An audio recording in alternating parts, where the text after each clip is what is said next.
رسول اللہ صلی اللہ علیہ وسلم نے فرمایا جمعہ کے دن اور جمعے کی رات کو کثرت سے مجھ پر درود پڑا کرو، بس جو آدمی مجھ پر ایک دفعہ درود بھیجے گا اللہ اس پر 10 رحمتیں نازل کرے گا۔ اللہم صلی علی محمد۔ رسول اللہ صلی اللہ علیہ وسلم نے فرمایا تمہارے افضل دنوں میں سے جمعے کا دن ہے، اسی دن آدم علیہ السلام پیدا کیے گئے، اسی دن ان کی روح قبض کی گئی، اسی دن سور پھونکا جائے گا اور اس دن سب لوگ بے ہوش ہوں گے، اس لیے اس دن مجھ پر کثرت سے درود بھیجا کرو کیونکہ تمہارا درود مجھ پر پیش کیا جاتا ہے۔ کہتے ہیں لوگوں نے پوچھا یا رسول اللہ ہمارا درود آپ پر کس طرح پیش کیا جائے گا جبکہ آپ کا جسم بوسیدہ ہو چکا ہوگا؟ تو آپ نے فرمایا بے شک اللہ عز و جل نے انبیاء کے جسموں کو زمین پر حرام کر دیا ہے، یعنی فرشتوں کے ذریعے آپ تک درود پہنچایا جاتا ہے۔ انبیاء کے جسموں کو مٹی نہیں کھاتی، صحیح سلامت ہوتے ہیں ان کے جسم۔ سورۃ الکہف پڑھنا، نبی صلی اللہ علیہ وسلم نے فرمایا جو شخص جمعہ کے دن سورۃ الکہف پڑھتا ہے تو اس کے لیے دوسرے جمعے تک نور روشن رہتا ہے۔ غسل کرنا، ہر بالغ پر جمعہ کے لیے جانا ضروری ہے اور ہر وہ شخص جس پر جمعہ کے لیے جانا ضروری ہے اس پر غسل ہے، یعنی اس کو لازمی غسل کرنا چاہیے، اللہ یہ کہ کوئی مجبوری ہو۔ تو آپ اپنا اسکیجول اس طرح بنائیں نا کہ جیسے اگر آپ ہر روز نہاتے ہیں پھر تو کوئی مسئلہ نہیں، لیکن اگر آپ ایک دن چھوڑ کے ایک دن نہاتے ہیں تو آپ پھر اس طرح اسکیجول کریں کہ جیسے آپ منڈے کو نہائے، پھر وینسڈے کو نہائے، پھر جمعے کو نہائے، پھر آپ سیٹرڈے سنڈے اگر نہیں بھی نہاتے پھر منڈے، تو اس طرح آپ جمعے کو مس نہیں کریں گے۔ یہ نہیں کہ جمعرات کو نہا کے جمعہ کو چھوڑ دیا یا جمعہ چھوڑ کے ہفتے کو نہائے، ایسا نہیں کرنا چاہیے۔ علماء نے غسل کے حکم کے بارے میں اختلاف کیا، بعض تو کہتے ہیں یہ واجب ہے یعنی فرض کے درجے میں ہے، اور جمہور علماء یہ کہتے ہیں کہ مستحب ہے، پسندیدہ ہے، افضل عمل ہے۔ حدیث میں آتا ہے جس نے جمعے کے دن وضو کیا اس نے اچھا کیا اور جس نے غسل کیا تو یہ افضل ہے۔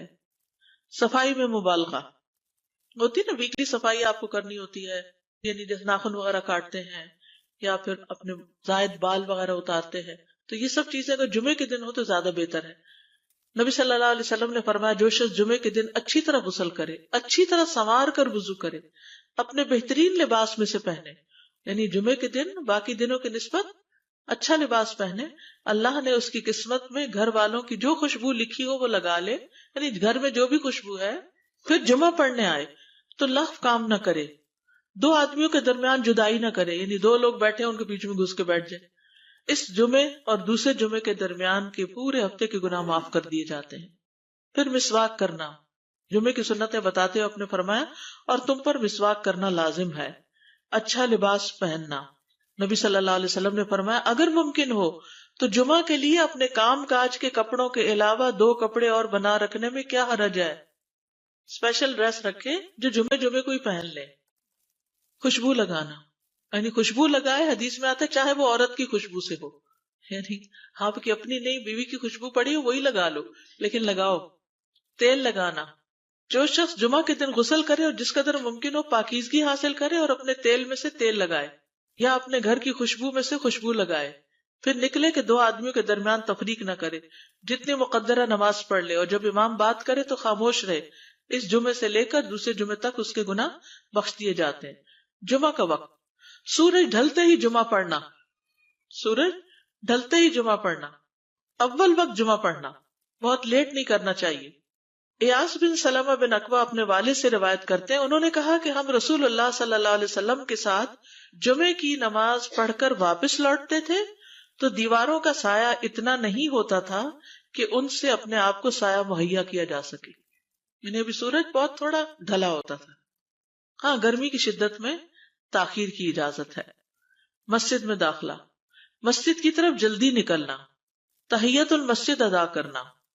عمر بن دینار کہتے ہیں انہوں نے جابر رضی اللہ عنہ کو کہتے ہوئے سنا کہ ایک شخص جمعہ کے دن مسجد میں داخل ہوا اس حال میں کہ نبی صلی اللہ علیہ وسلم خطبہ دے رہے تھے، تو آپ نے فرمایا کیا تم نے نماز پڑھی؟ اس نے کہا نہیں، تو آپ نے فرمایا کھڑے ہو 2 رکعتیں پڑھو۔ اب یہ بڑا اہم مسئلہ ہے، مسجد میں داخل ہو چاہے خطبہ ہو رہا ہو 2 رکعت پڑھے بغیر نہ بیٹھو، ٹھیک ہے؟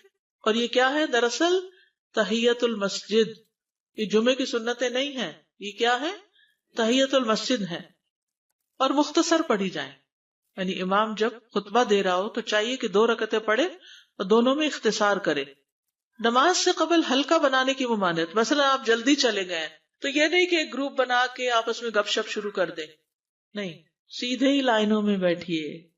انتظار کا وقت کیسے گزاریں گے؟ نفل پڑھ کے بیٹھ گئے، ذکر اذکار کریں، قبلے کی طرف رخ کر کے لائنوں میں بیٹھیں، حلقہ نہیں بنائیں، بیٹھ کے خرید و فروخت نہیں کریں، تاخیر سے آنے پہ گردنیں پھلانگ کے نہ آگے جائیں۔ رسول اللہ صلی اللہ علیہ وسلم نے فرمایا ٹیک لگا کے مت کھاؤ، یہ عام ایک ادب بتایا، یعنی اس طرح ٹیک لگا کے نہیں کھاؤ، کھانے کے وقت سیدھے ہو جاؤ۔ چھنے ہوئے آٹے کی روٹی نہ کھاؤ، میدا۔ مسجد میں کوئی جگہ مقرر نہ کرو کہ یہ میری جگہ ہے، آپ کیوں آج یہاں کھڑی ہو گئی، کہ تم اسی میں ہی نماز پڑھو۔ کچھ لوگ ہوتے ہیں نا آ کے مخصوص جگہ ہی پڑھتے ہیں، اگر کوئی اور وہاں ہو ڈسٹرب ہو جاتے ہیں۔ اور جمعہ کے دن لوگوں کی گردنیں نہ پھلانگو، ورنہ اللہ تمہیں قیامت کے دن لوگوں کے لیے پل بنا دے گا۔ کیونکہ بہت اذیت کی بات ہے نا، آپ بیٹھے ہیں لوگ باقاعدہ بازو کے کندھوں پہ ہاتھ رکھ کے اس کو تنگ کر اس کو تنگ کر، تو یہ نہیں کرنا چاہیے۔ اگر آپ کو اٹھنا بھی پڑ گیا بیچ میں تو واپسی پہ پیچھے کھڑے ہو جائیے، اگلی لائن مل جائے گی۔ جی یہ تو بہت ضروری بات آپ نے کی کہ جب لوگ مسجد آئے تو پہلی صف میں بیٹھے، یہ نہیں پہلی چھوڑ کے آخری میں بیٹھ جائیں اور پھر لوگ ان کی گردنیں پلانگتے رہیں، دوسروں کے لیے فتنہ بننا۔ جابر بن عبداللہ رضی اللہ عنہ سے روایت ہے کہ جمعے کے دن رسول اللہ صلی اللہ علیہ وسلم خطبہ ارشاد فرما رہے تھے کہ ایک آدمی مسجد میں داخل ہوا، وہ قریب آ کر بیٹھنے کے لیے لوگوں کے اوپر سے گزرنے لگا۔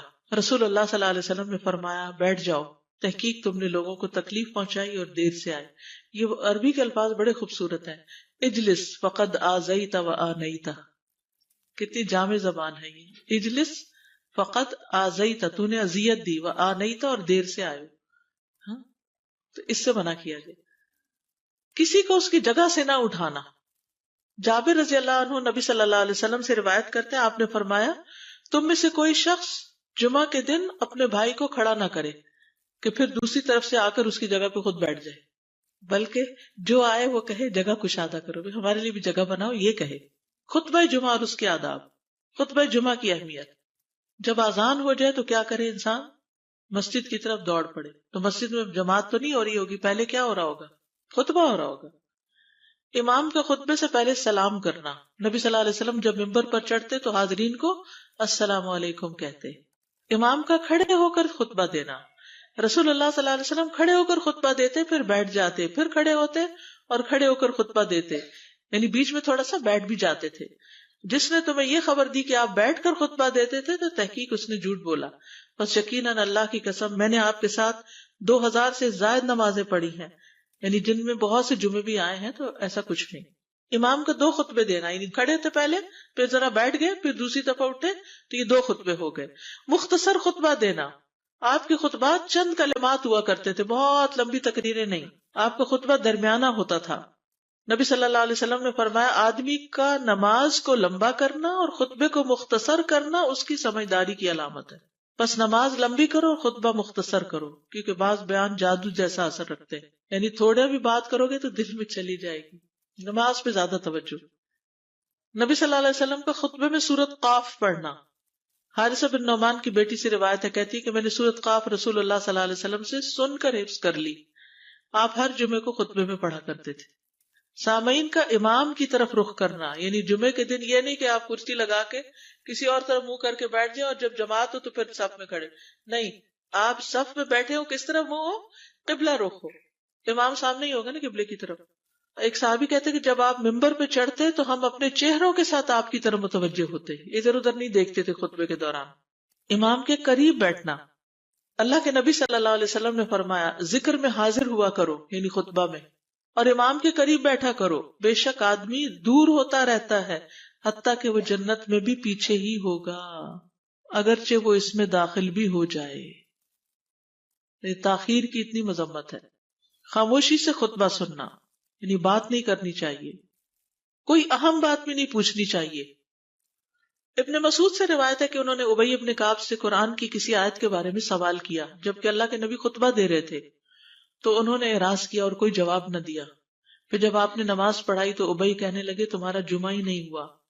تو ابن مسعود نے رسول اللہ صلی اللہ علیہ وسلم سے پوچھا تو آپ نے فرمایا ابی نے سچ کہا، کوئی بات کرنے کی اجازت نہیں، یہ کہنے کی بھی کہ چپ ہو جاؤ یہ بھی اجازت نہیں۔ عبداللہ بن مسعود کہتے کہ جب امام جمعہ کے لیے آ گیا پھر تمہارا اپنے ساتھی سے یہ کہنا کہ خاموش رہو لغویت کے لیے کافی ہے، یہ بھی لغو بات ہے۔ کوئی لغو حرکت نہ کرنا، کنکریوں سے نہ کھیلنا، فون سے نہیں کھیلنا، میسجز چیک نہیں کرنا، انگلیوں میں انگلیاں ڈال کے پٹاخے نہیں بجانا، گوٹ مار کے نہیں بیٹھنا. گوٹ مار کے کیسے بیٹھتے ہیں؟ گھٹنے اوپر کر کے اور یوں ایسے گھٹنوں کے گرد ہاتھ ڈال کے. کئی دفعہ ایسے نظر آتا ہے کہ خطبے میں لوگ اس طرح بیٹھے ہوتے ہیں کیونکہ پتہ نہیں ہے. یعنی آپ چوکڑی مار سکتے ہیں. آپ سب سے افضل پوزیشن تو یہ ہے کہ جیسے نماز کے اتحیات میں ہم بیٹھتے ہیں، لیکن کچھ لوگ اس طرح بیٹھ نہیں سکتے، اس لیے کرسی میں بیٹھ جائیں. اگر کرسی نہیں ہے، نیچے بیٹھے ہیں، تو چوکڑی مار کے بیٹھ جائیں، مگر ٹانگیں اس طرح پیٹ کے ساتھ لگا کے گھٹنوں پہ ہاتھ کو بل دے کے اس طرح نہیں بیٹھے. اگر مجبوری ہے تو وہ اور بات ہے، لیکن یہ کہ بلا وجہ نہیں کرنا چاہیے کیونکہ ادب کے خلاف ہے. اونگ آنے پر جگہ بدلنا. نبی صلی اللہ علیہ وسلم نے فرمایا اگر جمعہ کے دن کسی کو مسجد میں اونگ آنے لگے تو اپنی اس جگہ کو دوسری جگہ سے بدل لے. کہ بعض اوقات ایسا ہوتا ہے نا، خطبے کے وقت بڑی سکینت ہوتی ہے اور آخری خطبہ تو آپ نیند میں ہی سنتے ہیں. نماز جمعہ کی رکعت 2 رکعت ہے فرض بس. جمعہ کی نماز 2 رکعتیں ہیں اور ان دونوں میں قرات ہوتی ہے. نبی صلی اللہ علیہ وسلم جمعے میں سبح اسم ربک الاعلی اور هل اتاک حدیث الغاشیہ پڑھتے. کبھی جمعہ اور عید کٹھے ہو جاتے تب بھی دونوں نمازوں میں یہی سورت پڑھتے تھے. ٹھیک ہے. اسی طرح صبح کی نماز میں جمعے کے دن الف لام میم التنزیل اور هل اتى علی الانسان کی قرات کرتے اور نماز جمعہ میں سورۃ الجمعہ اور منافقین کی تلاوت کرتے. یعنی یہ بھی ملتا ہے. فرض کے بعد 2 رکعت پڑھنا. عبداللہ بن عمر سے روایت ہے انہوں نے رسول اللہ صلی اللہ علیہ وسلم کی نفل نماز کو بیان کیا اور کہا کہ آپ جمعے کے بعد کوئی نفل نماز نہیں پڑھتے تھے حتیٰ کہ واپس تشریف لے جاتے پھر اپنے گھر میں 2 رکعت پڑھتے تھے. اب جو لوگ گھر نہیں جاتے تو پھر وہیں پر وہ پڑھ لیتے ہیں، ورنہ آپ صلی اللہ علیہ وسلم اپنی سنتیں وغیرہ گھر میں پڑھتے تھے. اور اسی طرح 4 بھی پڑھی جا سکتی، 2 بھی ہیں 4 بھی ہیں. آپ صلی اللہ علیہ وسلم نے فرمایا جب تم میں سے کوئی جمعہ پڑھ چکے تو اس کے بعد 4 رکعتیں پڑھے. یہ آپ کا حکم ہے. تو جب آپ کا 2 چیزیں ہوتی ہیں سمجھنے کے لیے، ایک آپ کا فعل ہوتا ہے اور ایک آپ کا حکم ہوتا ہے. تو ہمارے لیے کیا ہے جو آپ کا حکم ہو. جمعے کے بعد کوئی اور نماز پڑھنے سے پہلے گفتگو کرنا، یعنی سنت پڑھنے سے پہلے گفتگو کرنا. اسما بن مالک سے مرفوعاً روایت ہے کہ جب تم میں سے کوئی آدمی جمعہ کی نماز پڑھے تو اس کے بعد اس وقت تک کوئی نماز ادا نہ کرے جب تک کسی سے کلام نہ کرے یا اس جگہ سے نکل نہ جائے. پہلے منع تھا، اب کوئی نہ کوئی بات کر لینی چاہیے. نہیں سمجھ آئی؟ یعنی جمعہ پڑھ لیا آپ نے اور پھر کسی سے آپ سلام دعا کر لیں، اس کے بعد سنت پڑھیں یا نفل جو بھی. ٹھیک ہے. اور گھر جانا ہے تو گھر جا کے پڑھیں، اور اگر گھر نہیں جانا، کام پہ جانا ہے تو ادھر ہی پڑھ کے چلے جائیں. کتنا پیارا ہے ہمارا دین کہ اتنا لمبا بھی چپ کر روزہ نہیں رکھوایا. بالکل. عاصم سے روایت ہے، وہ ابو قلابہ سے نقل کرتے ہیں میں نے ان کے ساتھ جمعہ کی نماز پڑھی. جب میں نے اپنی نماز پوری کر لی انہوں نے میرے ہاتھ کو پکڑا اور میری جگہ پر کھڑے ہوئے اور مجھے اپنی جگہ پہ کھڑا کیا. وہ جو ہم چینج کرتے ہیں نا جگہ، وہ اس کی بات ہو رہی ہے. یعنی جمعے کے بعد کوئی اور نماز پڑھنے سے پہلے بات بھی کر لینا، جگہ بھی تبدیل کرنا. لیکن اگر کچھ لوگ پہلے سے ہی آپ کی سنتیں شروع کر چکے اور کوئی چینج کرنے والا نہیں تو پھر پڑھ لیجئے. یعنی یہ مستحب اعمال ہے، ان میں ایسا نہیں کہ کوئی گناہ لازم ہو جائے گا، لیکن افضل یہ ہے، افضل سے اجر زیادہ ہو جاتا ہے. جمعہ کے دیگر احکام. 1 رکعت پانے پر بھی جمعہ ادا ہو جاتا ہے. یعنی اگر کسی کو رش مل گیا، پارکنگ نہیں ملی اور 1 رکعت میں بھی پہنچ گیا تو جمعہ ہو گیا. امام سے دعا کا کہنا. انس کہتے ہیں کہ ایک سال نبی صلی اللہ علیہ وسلم کے عہد میں لوگ قحط میں مبتلا ہوئے. جمعہ کے دن میں نبی صلی اللہ علیہ وسلم کے خطبہ پڑھنے کے دوران میں ایک اعرابی کھڑا ہو گیا. کہا یا رسول اللہ، مال تباہ ہو گئے، بچے بھوکے مرنے لگے، اس لیے آپ اللہ سے ہمارے حق میں دعا کیجیے. آپ نے اپنے دونوں ہاتھ اٹھائے. اس وقت آسمان پر بادل کا ایک ٹکڑا بھی نہیں تھا. قسم اس ذات کی جس کے ہاتھ میں میری جان، آپ نے ہاتھ اٹھائے بھی نہیں تھے کہ پہاڑوں کی طرح بادل کے بڑے بڑے ٹکڑے امڑ آئے. یہ معجزہ ہے آپ کا. آپ کی دعا قبول ہو گئی. پھر آپ ممبر سے ابھی اترے نہیں تھے کہ میں نے آپ کی داڑھی پر بارش کے قطروں کو ٹپکتے ہوئے دیکھا. اس دن خوب بارش ہوئی. پھر دوسرے دن، تیسرے، چوتھے، حتیٰ کہ دوسرے جمعے تک سلسلہ جاری رہا. دوسرے جمعے وہی عرابی یا کوئی اور کھڑا ہو گیا اور کہا یا رسول اللہ، چھتیں گر گئی، مال ڈوب گیا، اس لیے آپ ہمارے لیے اللہ سے دعا کیجیے. چنانچہ آپ نے اپنے دونوں ہاتھ اٹھائے اور فرمایا اے میرے اللہ، ہمارے ارد گرد برسا، ہم پر نہ برسا. اور بدلی کے جس طرف اشارہ کرتے وہ بدلی ہٹتی جاتی اور مدینہ ایک حوض کی طرح ہو گیا. وادی کنات 1 مہینے تک بہتا رہا. جو شخص بھی کسی علاقے سے آتا تو اس پر بارش کا حال بیان کرتا. جیسے ہوتا ہے نا کوئی فلڈ آ جائے، کچھ ہریکین، تو پھر ہر کوئی موضوع گفتگو ہو جاتا ہے. جمعہ کے بعد قیلولہ کرنا. انس کہتے ہیں کہ ہم لوگ جمعہ کے دن سویرے نکلتے اور جمعہ کی نماز کے بعد قیلولہ کرتے تھے، جمعہ کے بعد کھانا کھانا. سہل کہتے ہیں کہ ہم نہ تو قیلولہ کرتے نہ دوپہر کا کھانا کھاتے مگر جمعے کے بعد. لنچ کب ہے؟ جمعے کے بعد. جمعے کو قیام و سیام کے لیے خاص کرنے کی ممانعت ہے، یعنی اس دن کی رات کو شب جمعہ منانا کہ اس رات پوری عبادت کریں گے، یہ سنت سے ثابت نہیں. ٹھیک ہے. اور دن کو روزے کے لیے خاص کرنا یہ بھی سنت سے ثابت نہیں، الا یہ کہ کوئی معمول کا روزہ رکھتا ہے، ایام 20 کا روزہ ہے تو وہ اور بات ہے. ابو ہریرہ سے روایت ہے کہ میں نے رسول اللہ صلی اللہ علیہ وسلم کو فرماتے ہوئے سنا، تم میں سے کوئی شخص جمعہ کے دن روزہ نہ رکھے مگر یہ کہ اس کے ایک دن پہلے یا اس کے بعد کا دن ملا کر روزہ رکھے. جمعہ کے دن خرید و فروخت کی ممانعت ہے. جمعہ کے دن جب نماز کے لیے پکارا جائے تو اس وقت اللہ نے خرید و فروخت سے منع کیا ہے. وَذَرُوا الْبَيْعَ، اس دن کاروبار حرام ہے. اور یہ جمعے کی دوسری اذان کے ساتھ تعلق رکھتا ہے، یعنی صبح صبح کام کر سکتے ہیں لیکن اذان ہوتے ہی چھوڑ دیں، اور جب پھر جمعہ سے فارغ ہو جائے تو دوبارہ دکان پہ جا کے بیٹھ جائیں. جابر بن عبداللہ کہتے ہیں کہ نبی صلی اللہ علیہ وسلم جمعہ کے دن خطبہ ارشاد فرما رہے تھے کہ مدینہ میں ایک تجارتی قافلہ آیا. رسول اللہ صلی اللہ علیہ وسلم کے صحابہ اس کی طرف لپک پڑے اور آپ کے پاس مسجد میں صرف 12 آدمی بچے. تو رسول اللہ صلی اللہ علیہ وسلم نے یہ صورت دیکھ کر فرمایا، اس ذات کی قسم جس کے ہاتھ میں میری جان ہے، اگر تم سارے کے سارے چلے جاتے اور کوئی بھی باقی نہ بچتا تو اس وادی میں آگ بہہ پڑتی. یعنی اتنا بڑا جرم ہے یہ. پھر یہ آیت نازل ہوئی، وَإِذَا رَأَوْا تِجَارَةً أَوْ لَهْوًا انفضوا إِلَيْهَا وَتَرَكُوكَ قَائِمًا، جب وہ کوئی سودا بکتا دیکھیں یا کوئی تماشا نظر آ جائے تو اس کی طرف دوڑ جاتے اور آپ کو کھڑا ہی چھوڑ دیتے ہیں. راوی کہتے ہیں جو 12 آدمی رسول اللہ صلی اللہ علیہ وسلم کے ساتھ رہے ان میں ابو بکر اور عمر رضی اللہ عنہ بھی شامل تھے. جمعے کے دن قبولیت کی گھڑی ہوتی ہے، اس وقت اللہ سے بھلائی مانگنی چاہیے. رسول اللہ صلی اللہ علیہ وسلم نے فرمایا، جمعے کے دن میں ایک گھڑی ایسی ہے کہ کوئی مسلمان اللہ سے کسی خیر کا سوال کرتے ہوئے اس کی موافقت نہیں کرتا مگر اللہ اسے وہی خیر عطا کر دیتا ہے. فرمایا یہ ایک چھوٹی سی گھڑی تھوڑی دیر کے لیے ہوتی ہے اور یہ ہر جمعے کو ہوتی ہے. ٹھیک ہے. اور خصوصاً نماز میں بھی اگر کوئی دعا کر رہا ہوتا ہے نا انسان تو وہ بھی قبول ہو جاتی ہے. نماز میں دعا کہاں ہوتی ہے؟ شروع میں ہوتی ہے، رکوع میں ہوتی ہے، سجدے میں ہوتی ہے، تشہد میں ہوتی ہیں.